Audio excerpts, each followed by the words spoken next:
Medvedev. La destrucción del ejército francés en Ucrania será una prioridad. El vicepresidente del Consejo de Seguridad ruso, Dmitry Medvedev, habló sobre el posible envío de tropas francesas a Ucrania y enfatizó que su destrucción sería una prioridad para las Fuerzas Armadas rusas. En su canal de Telegram, Medvedev afirmó que los militares franceses, si se desplegaran en territorio ucraniano, no pasarían desapercibidos y serían considerados participantes en las hostilidades. Señaló que no sería difícil detectar y destruir unidades francesas, pero sería imposible ocultar sus muertes masivas. Medvedev enfatizó que tales acciones por parte de Francia conducirían al hecho de que sus militares se convertirían en combatientes de pleno derecho como parte del contingente de intervención, y destacó que la tarea de destruirlos sería una prioridad y gloria para el país. Fuerzas Armadas rusas. Esta declaración se produjo en el contexto de las opciones que se están considerando para apoyar a Ucrania desde los países occidentales, incluida una posible intervención militar directa.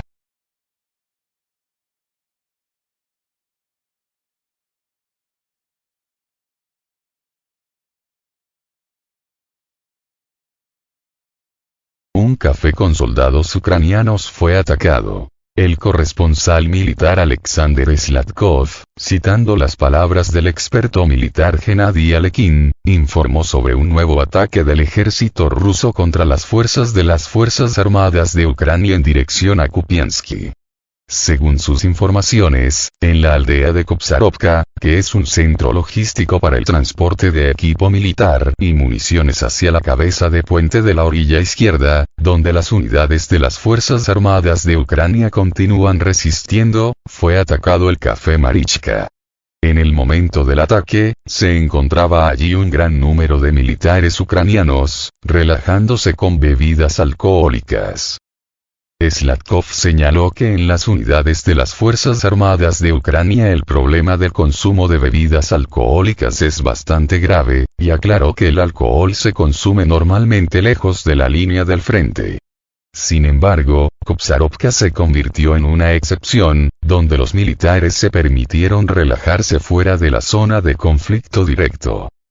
Recordemos que el objetivo de las tropas rusas es atacar concentraciones de mano de obra enemiga, y las bombas aéreas lanzadas por aviones de ataque rusos representan un peligro particular para las Fuerzas Armadas de Ucrania.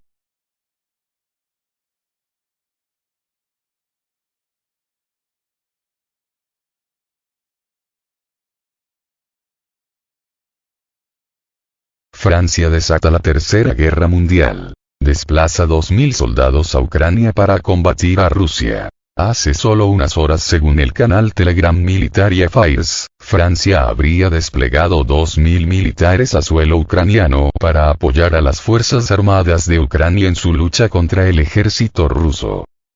Esta sería la primera intervención oficial y abierta de un país de la OTAN en el conflicto ruso-ucraniano, lo que marcaría el cruce de todas las líneas rojas para Moscú, porque representaría una declaración de guerra tácita contra la Federación Rusa, algo de lo que ya había hablado anteriormente el presidente Vladimir Putin, advirtiendo entonces que tal intervención supondría una participación directa de la OTAN en el conflicto a favor de Kiev, y eso, como lo diría el presidente ruso, podría significar un ataque nuclear de represalia y el inicio formal de la Tercera Guerra Mundial.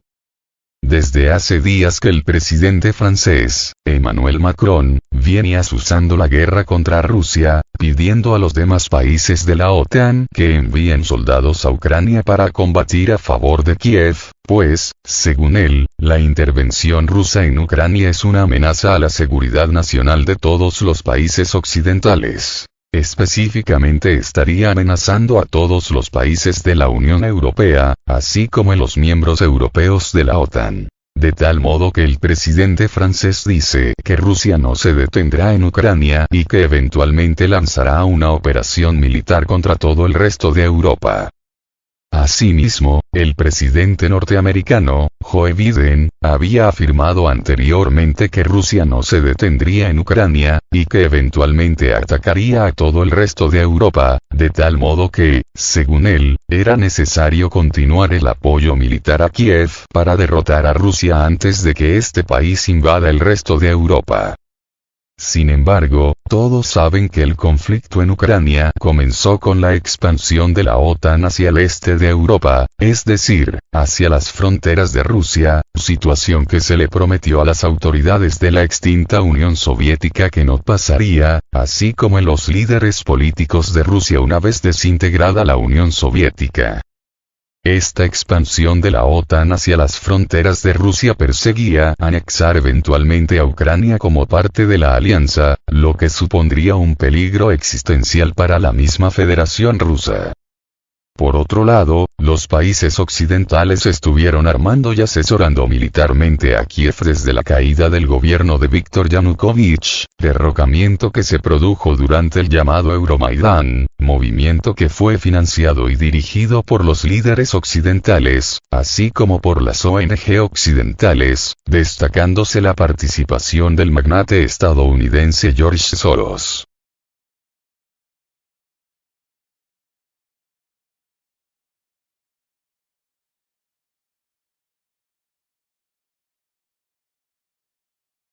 Durante este periodo de tiempo, luego de la caída de Viktor Yanukovych, Kiev comenzó una campaña de represión y limpieza étnica contra los habitantes rusoparlantes y de origen ruso en los territorios de las repúblicas del Donbass, así como en las regiones de Odessa, Zaporozhye, Jersón y Kharkov, a tal grado que las regiones del Donbass y la península de Crimea decidieron su escisión de Ucrania, para su posterior anexión a la Federación Rusa. Cabe aclarar que la escisión y posterior anexión a Rusia de Crimea fue casi inmediata, mientras que las repúblicas del Donbass declararon su independencia, pero no su anexión a la Federación Rusa, sino que esa situación se presentó hasta el año 2022, justo después de pedir la intervención de Rusia para garantizar su supervivencia. Y es que desde que se presentó la anexión de la península de Crimea a la Federación Rusa, así como la declaración de independencia de las repúblicas del Donbass, el gobierno de Kiev comenzó y mantuvo una constante agresión contra la República de Donetsk, así como contra la República de Luhansk, razón por la cual estas repúblicas pidieron la intervención de Rusia para evitar una tragedia y así poder mantener su autonomía. Porque no olvidemos que Kiev jamás respetó los acuerdos de Minsk, ni tampoco los países occidentales lo hicieron, de tal modo que no le dejaron otro remedio a Rusia más que intervenir para salvar del genocidio de Kiev a las repúblicas del Donbass. Y así es como comenzó el actual conflicto entre Rusia y Ucrania, conflicto que ahora mismo está a punto de extenderse a toda Europa si Francia no da marcha atrás y saca a sus militares de Ucrania.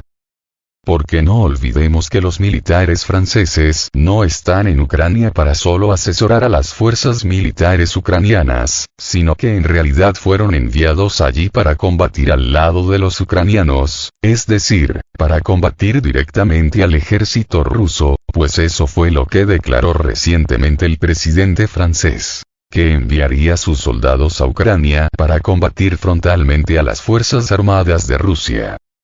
Pues bien, ese escenario ya se cumplió y ahora mismo hay 2.000 soldados franceses en suelo ucraniano preparándose para entrar en combate contra el ejército ruso, situación que se presenta de manera abierta y pública. Es decir, es toda una declaración de guerra contra Rusia. Una declaración de guerra por el momento circunscrita a territorio ucraniano, pero guerra que podría muy bien rebasar las fronteras de Ucrania en un momento dado. No por nada el presidente ruso advirtió que de presentarse esa situación, se consideraría un ataque nuclear de represalia contra Francia o contra otro cualquier país que combatiese directamente contra el ejército ruso.